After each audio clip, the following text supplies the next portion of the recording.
What's good, y'all? It's your boy Tay Wop. You can call me Tay, whichever one you prefer. And it's always nice to come chop it up with y'all after a Bulls win, man. Like, for a half yesterday, it was looking bleak.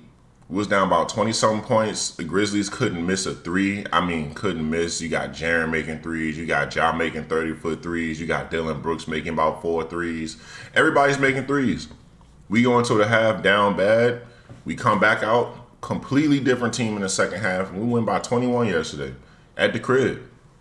And these are really the type of wins that we need going into this time of the year, man. Like, I know it's like on a game-to-game basis, you kind of see some of the repeating occurrences, like going away from who's hot, not rebounding the ball, whatever the case may be. But the fact of the matter is, ever since acquiring Patrick Beverley, we've been winning. And we've been playing a different brand of basketball since about the All-Star break, man. And it's really starting to show when we play these better teams. And I know, like, the story of the season has been inconsistency. We haven't been able to do this consistently. But one thing that we have been able to do somewhat consistently is beat good teams. And that wasn't the story last season. Yesterday, we got 31 from DeMar DeRozan, 7 assists, 5 rebounds. We get 36, 9 assists. 5 rebounds from Zach LaVine, 19, 4 assists, 6 rebounds from Kobe. Patrick Williams with 12 points, 3 rebounds, which I like to see a little bit more, but he got a huge rebound when we really needed it. So just looking at that, I feel like it's some numbers that's very, very telling in those. And I think this is the catalyst to us, like, competing with these type of teams. And that's DeRozan with 7 assists and LaVine with 9 assists, right? And when you have two guys like that can score the basketball, they can get any shot they want, you know, and especially at this time of the year, yesterday, they were seeing a lot of double teams between both of them.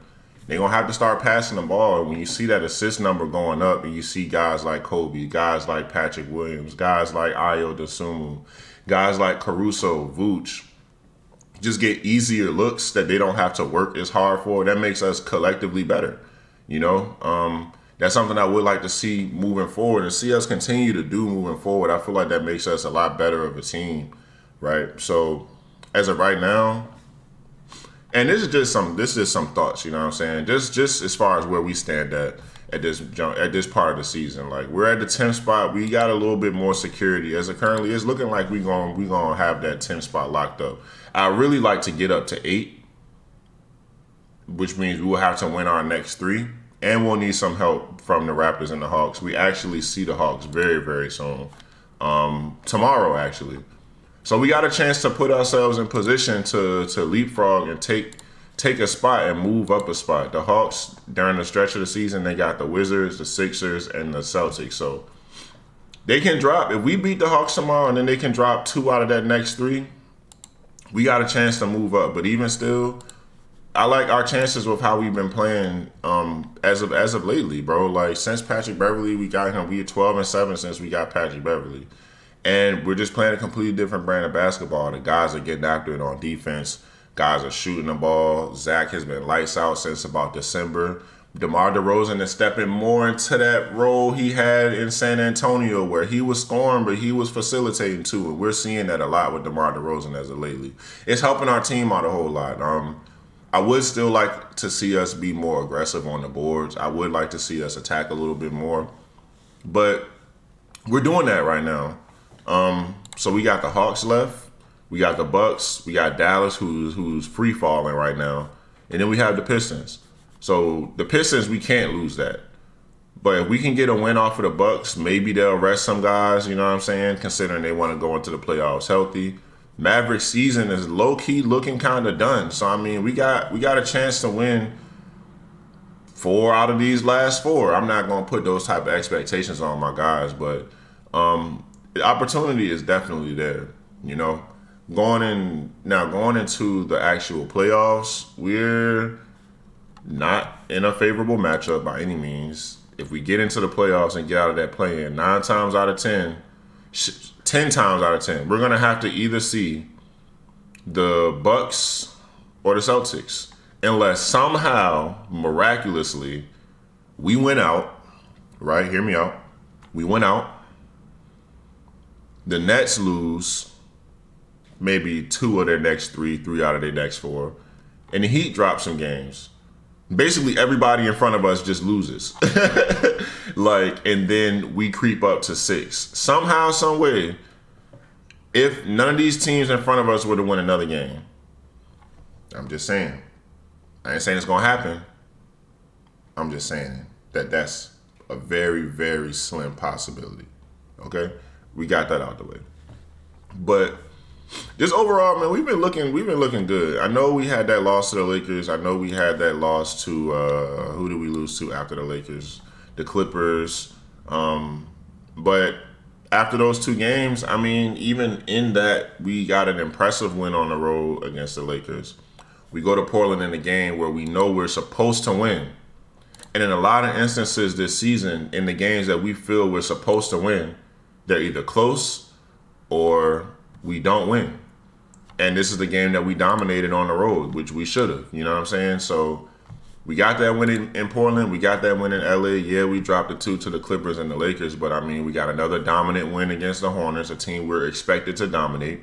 And we got a dominant win yesterday. The amount of turnovers we created was ridiculous. And even looking at it, Memphis made 19 3-pointers yesterday. Let me say that again. Memphis made 19 threes yesterday. They lost by 20. You know what I'm saying? And we had 9 steals. They had 18 turnovers. So it's like, when we can get teams to turn the ball over, that alleviates some of the pain from guys that's making threes, just knocking down 3-pointers. You know what I'm saying? So, overall, bro, going into the playoffs, we got a chance to at least try to compete. I'm not saying we're going to beat Milwaukee. I preferably would rather see Boston. I think that's a better matchup for us. It's Boston. We play well versus Boston. I've said that before. But regardless, we're going to have to see one of them, and it's more than likely going to be Milwaukee. So hopefully we can get more than one game, but we got to take it one game at a time. We got to get out these last 4, and then we're going to have to get out of the play-in situation. And more than likely, unless we can win out, it's looking like we're going to be on the road, which doesn't make me too uncomfortable considering how we've been playing on the road. So I ain't even really I'm not too stressed. I'm not too worried about it. I feel like this team is peaking at the right time. We're playing great basketball at the right time. We got 2 stars, man, and anything is possible in the NBA. So I'm gonna just ride with that and just, get ready to see how we compete to close out this season and see what we can do in the play and see if we can make any type of noise. For us to have had the inconsistent year that we've had, for us to have been without Lonzo, all the injuries, all the stories about Levine and this drama, that drama, will he be traded? Like, just over everything that we've dealt with over the course of this season, it's really nice to see us playing this type of basketball at this point in the season. I can't lie, it really is. Like, if anybody that knows me knows how I felt about Kobe White prior to this season, and he's completely changed my mind. He's changed my perspective on him totally. At first, I felt like he was a guy that we should not keep by any means. Now, I feel like, low-key, he's a guy we can't let go, and that's in the span of a season. That's just the type of work he's put in. So if he can improve like that from, year 4 to year 5, I expect the same type of improvements now. I know things might look different next season, but that's way down the line. We can talk about that once we get closer to that point. But the point that I'm making is we improved. We've gotten better through all of the adversity, and even if the record doesn't show it, we've gotten better as a team, and we're competing against these teams that are considered better than us. So let's keep this momentum going. Let's keep pushing. Let's keep getting these dubs, man. And we got the Hawks tomorrow. Trae Young hasn't been playing that great to my knowledge. The Hawks really hasn't been playing that great to my knowledge, honestly. There's one team that I don't really watch much of is the Hawks. I don't really enjoy watching Atlanta, to be honest, but it's a big game tomorrow, the UC. Big game tomorrow, the UC. So, hey, man, from here, we just got to keep handling business. We got to keep doing what we do and get ready for these playoffs, man. I'm not going to hold y'all too long. It's your boy, Tay. I appreciate y'all for pulling up with me, man. Make sure y'all tap that like, tap that subscribe, and just chop it up with me in the comments, man. Just sharing some thoughts on what I've seen lately. We gonna have another one tomorrow, so appreciate y'all for being here, bro. Y'all take y'all time.